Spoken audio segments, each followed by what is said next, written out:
ഇതിൽ multi grafting ചെയ്തിട്ടുണ്ട്. ഇതിപ്പോൾ 5 വർഷം പ്രായ നാടൻ വിത്ത് മുളപ്പിച്ച തൈയാണ്. അതിൽ 3-4 ബ്രാഞ്ച് ഉണ്ടായതുകൊണ്ട് ഒരു 4 കളർ വെച്ച് പിടിപ്പിച്ചു.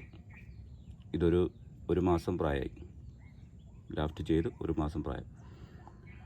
ഇതിൽ 3 കളറാണ് നമുക്ക് പിടിച്ചു കിട്ടിയത്. 4ാമത്തെ കളർ പിടിച്ചു കിട്ടിയില്ല. അപ്പോൾ അതിന് ശേഷം വീണ്ടും ഒരു ചെറുതായി ഒരു പീസ് കൂടി കട്ട് ചെയ്ത് കളഞ്ഞ ശേഷം വേറൊരു പീസ് ഗ്രാഫ്റ്റ് ചെയ്തിട്ടുണ്ട്. അതും കൂടെ പിടിച്ച് കിട്ടുമെന്ന് പ്രതീക്ഷിക്കുന്നു. ഇതിപ്പോൾ പെട്ടെന്ന് വളരാൻ വേണ്ടി ഞാൻ നാനോ യൂറിയാണ് സ്പ്രേ ചെയ്ത് കൊടുത്തത്.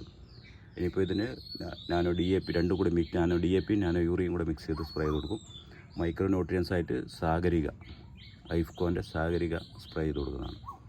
പിന്നെ അത്യാവശ്യം നിങ്ങൾ ചെയ്യാനുള്ളത് പിന്നെ ഗ്രീൻ കെയറിൻ്റെ 13, 27 സ്പ്രേ ചെയ്ത് കൊടുക്കുക. പെട്ടെന്ന് വളരാനും പൂക്കൾ ഇടാനും. ചുവട്ടിൽ വളങ്ങളൊന്നും അത്യാവശ്യം കൊടുക്കാറില്ല. ഞാനെല്ലാം വളങ്ങളെല്ലാം സ്പ്രേ ചെയ്ത് കൊടുക്കാറാണ് പതിവ്. Okay, thank you.